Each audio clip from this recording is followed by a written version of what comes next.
Standing against leading businesses in the Selinsgrove community, Rhoads Mill was a testament that even the smallest of places can have the biggest impact. Rhoads Mill was an essential for the local community, the pinnacle of small-town industry. That is, until it caught fire. In the mid-1900s, Rhoads Mill wasn't just a patch of land. It was a community hub of commerce and labor, one of Selinsgrove's leading industries. Originally started as a flour and feed mill located here on North High Street, L.E. Rhoads, proprietor of the mill, engaged in general milling here for 12 years, founded all the way back in 1921. Feed mills were important for farmers as they processed raw ingredients into feed suitable for animals. Located right by these tracks, Rhoads was able to both ship and receive cargo for his business.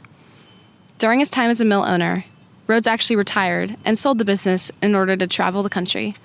However, the call to business was too strong, and not even 2 years later, he repurchased the mill.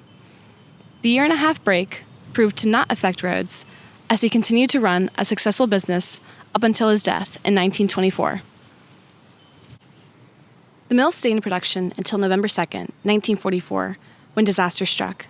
A neighbor from the hosiery mill across the tracks from Rhoads Mill is awakened by an explosion. It didn't take long to realize where the sound came from, as smoke began billowing from the Rhoads Mill warehouse. 4 separate fire companies answered the alarm, but the entire structure was already doomed. Flames shot through the roof, destroying many tons of cargo ready for shipment that day. It's unclear how the fire started, but sources have pointed towards arson. Nearly 50 years later, the mill suffered a similar fate, destroying the property. Following the accident, it was discovered that a chemical, aluminum phosphide, was found in the rubble of Rhoads Mill. Though it's common to be kept in mills to control rodents and various insects, the chemical both emits a dangerous gas and poses a threat when mixed with drinking water. Hours after the initial alarm, officials evacuated residents of Selinsgrove. Chemical leaks like this were more common than you would think. In the central Susquehanna Valley alone, there were nearly 200 reported leaks from underground storage tanks before the year 1944. Officials would say leaks like this were, quote, just another day in the office.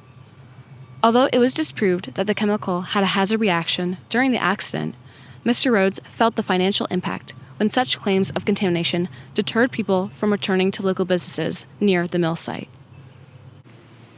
The chemical scare at Rhoads Mill serves as a reminder of how environmental issues can reshape communities, not only affecting the landscape, but the bonds that tie people together.